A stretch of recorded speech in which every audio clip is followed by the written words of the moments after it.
Yo, what's up mga bro, mga paps. It's been a while na nawala tayo. Di tayo nag-upload.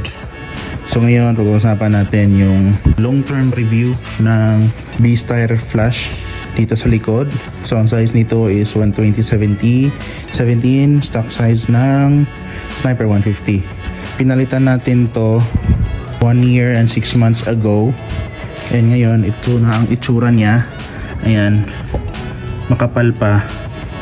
May natitira pa na marka dito. So napalitan ng mugs at medyo lumait siya konti kumpara nung dati sa stock mugs kasi mas maikli ito compare sa stock. So 2.15 yung size nito.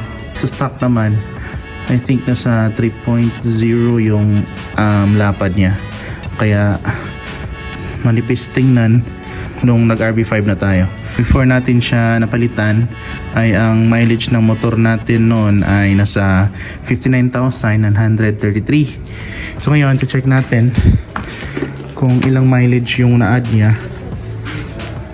Ano na yung odo? 62,456. Yun yung odo natin before napalit ng gulong. After napalit ng gulong. So 59,933. Yun yung nasa 62,000 na. Yan, 1 year and 6 months natin itong ginagamit yung B-Star. Gamit sa trabaho, sa rides. Ayan, makapal pa siya. Makikita pa yung mga line niya dito.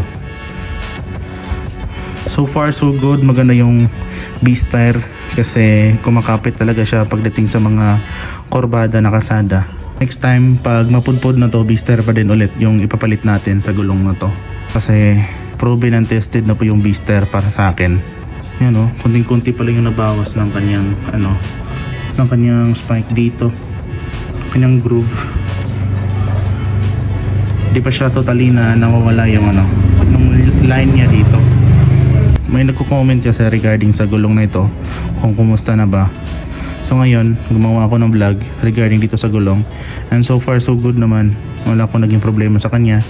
Hindi siya parehas ng Pirelli Angel City na kung matagal na siyang ginagamit nag-slide. Pero itong B-Star Flash is hindi ko pa naranasan na nag-slide siya. Maganda. Di siya mabilis mapudpod. Daily use kung ginagamit ang motor na ito. Kung may natatanong kung may recommend ko ba ang B-Star Flash, syempre naman recommend natin kasi proven and tested naman para sa akin. And dito sa harap, pudpud na din sa harap. Ito ay isang Michelin Pilot Street 2. Pudpud na sir, palitan na. Size nito is 9080 by 17. So ipapalit natin dito is B-Star Flash pa din na 9080. And syempre naka GVT pipe tayo from NMAX. Shoutout sa pinsan ko, binigyan tayo ng GVT power pipe. And i-insert ko lang to mga bro. Kung gusto nyo pong sumali sa raffle entry ng CDLM Motor Parts, ay i-direct PM na lang po si Christian Daronday or ang page na CDLM Motor Parts. Meron po silang pa-raffle na Sniper 155 VVA version 3, yung bagong model ng Sniper. And 250 per ticket lang po per entry. May isang entry ticket na kayo.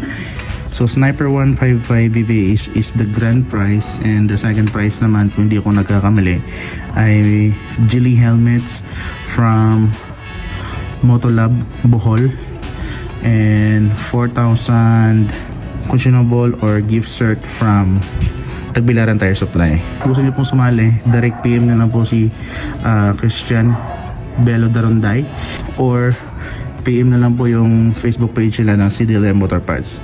Konting-konting vlog lang, saglit na vlog lang regarding sa B-Star. So may recommend ko talaga si B-Star Flash. Ayos. Let's go.